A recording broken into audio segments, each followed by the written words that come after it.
Bismillahirrahmanirrahim. Teman-teman dan dewan juri, saya izin nyanyi dulu ya. Iya. Penting ya. Silahkan. Cikini ke gondang dia. Hari ini kita berkumpul bersama Aye. di kafe Tasikmalaya. Biarpun capek kita tetap bahagia. Hai. Jakarta ke Jayapura, mari belajar dengan penuh sesama. Madura sampai Papua, Oke. duduk yang rapi lalu dengar ceramah. Assalamualaikum warahmatullahi wabarakatuh. Waalaikumsalam warahmatullahi wabarakatuh. Pagi-pagi makan cermek. Cakep. Kali lagi acaranya yang tadi kurang rame. Oke. Assalamualaikum warahmatullahi wabarakatuh. Waalaikumsalam warahmatullahi wabarakatuh. Daun salam dicampur gula. Cakep. Yang dijawab salam, saya doakan masuk surga. Amin. Hadirin yang dirahmati Allah Subhanahu wa taala, hamdan wa syukran lillah, la haula wala quwwata illa billah. Salatan wa salaman ala Rasulillah, amma ba'du. Hadirin yang dirahmati Allah Subhanahu wa taala, mari kita aturkan kepada Allah Subhanahu wa taala yang telah memberikan banyak kenikmatan. Nikmat iman, nikmat Islam, kesehatan, dan masih banyak yang lain. Salawat dan salam semoga tercurahkan kepada junjungan kita, panutan kita, baginda Nabi Muhammad Sallallahu Alaihi Wasallam, yang kita nantikan syafaatnya kelak di yaumil akhirat. Hadirin yang dirahmati Allah Subhanahu wa taala, seperti yang kita ketahui bersama, bulan ini bertepatan dengan bulan Rajab. Bagi umat Islam, ada peringatan hari besar dibanding bulan-bulan yang lainnya. Apakah itu? Salah.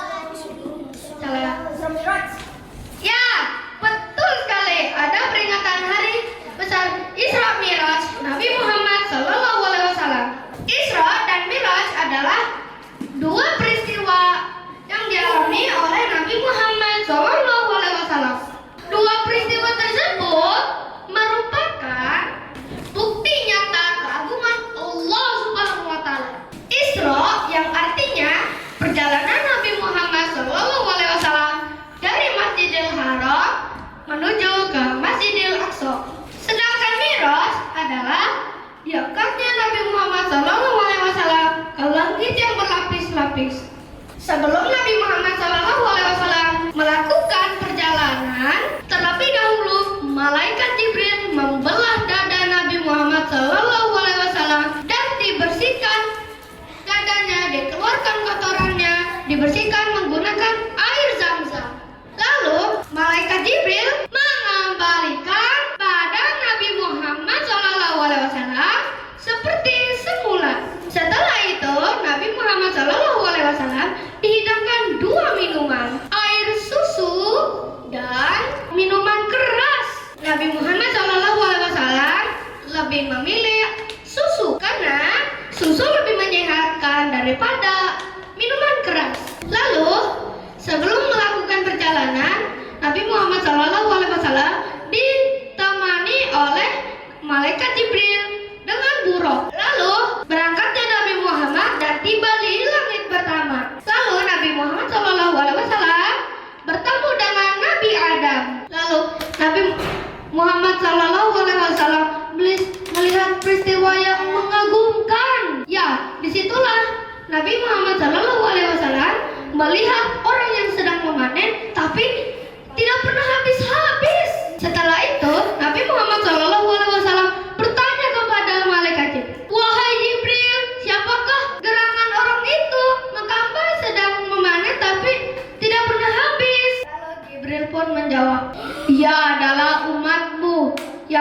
bersedekah. Lalu Nabi Muhammad pun melanjutkan perjalanannya ke langit yang kedua. Lalu di langit yang kedua, Nabi Muhammad SAW bertemu dengan Nabi Isa dan Nabi Yahya. Lalu Nabi Muhammad SAW menemukan makamnya harum sekali. Lalu Nabi Muhammad pun bertanya kepada Jibril, "Wahai Jibril, siapakah pemilik makam tersebut, wahai Jibril? Mengapa aroma kuburnya selalu wangi?" Lalu Jibril pun menjawab, "Ia adalah makam Siti Masyito. Dia adalah tukang sisir anak Raja Fir'aun. Dia direbus bersama keluarganya karena tidak mau menyembah Raja Fir'aun." Lalu Nabi Muhammad pun melanjutkan perjalanannya ke langit yang ketiga. Tibanya di langit ketiga, Nabi Muhammad SAW bertemu dengan Nabi Yusuf. Nabi Muhammad SAW melihat orang yang sudah tua. Lalu Nabi Muhammad pun bertanya kepada malaikat Jibril, "Wahai Jibril, siapakah gerangan orang itu?" Lalu Jibril pun menjawab, "Ia adalah gambaran umur dunia." Lalu Nabi Muhammad pun melanjutkan perjalanannya ke langit yang keempat. Di langit yang keempat, Nabi Muhammad bertemu Nabi Idris. Tibanya di sana, Nabi Muhammad pun melihat peristiwa yang menyeramkan. Nabi Muhammad pun melihat orang yang sudah tua, tapi dia selalu memukulkan kepalanya hingga pecah berkali-kali. Lalu Nabi Muhammad pun bertanya, "Siapakah gerangan orang itu? Mengapa tidak berhenti memukulkan kepalanya, wahai Jibril?" Lalu Jibril menjawab, "Dia adalah orang yang tidak mau menjalankan perintah Allah, yaitu sholat."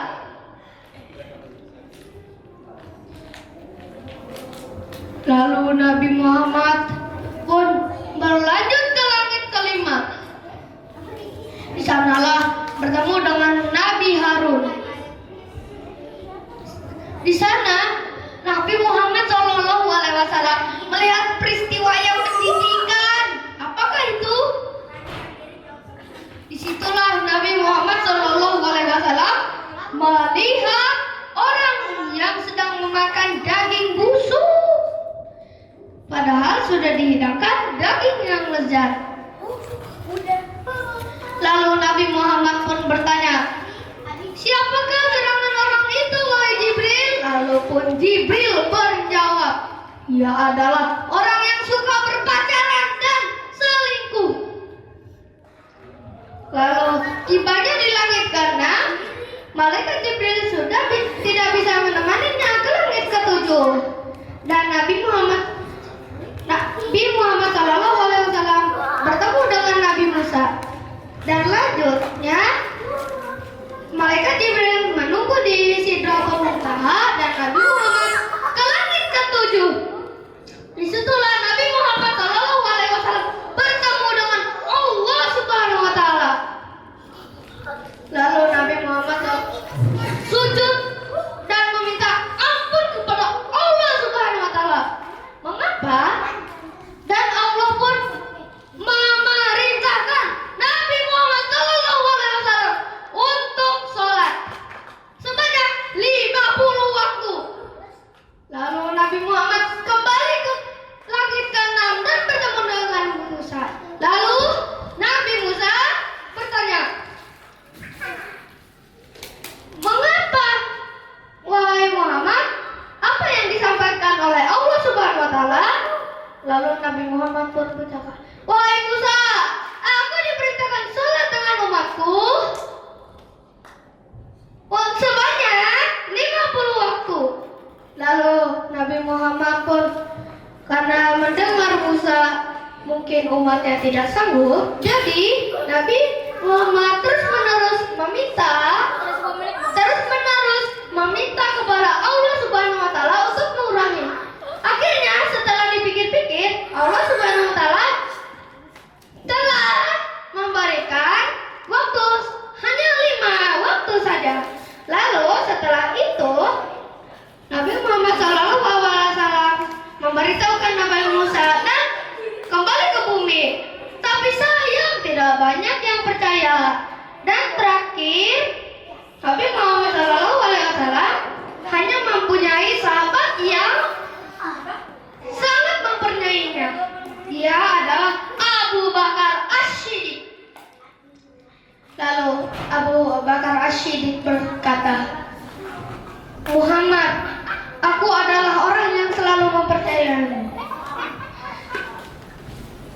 Demikianlah ceramah singkat dari saya.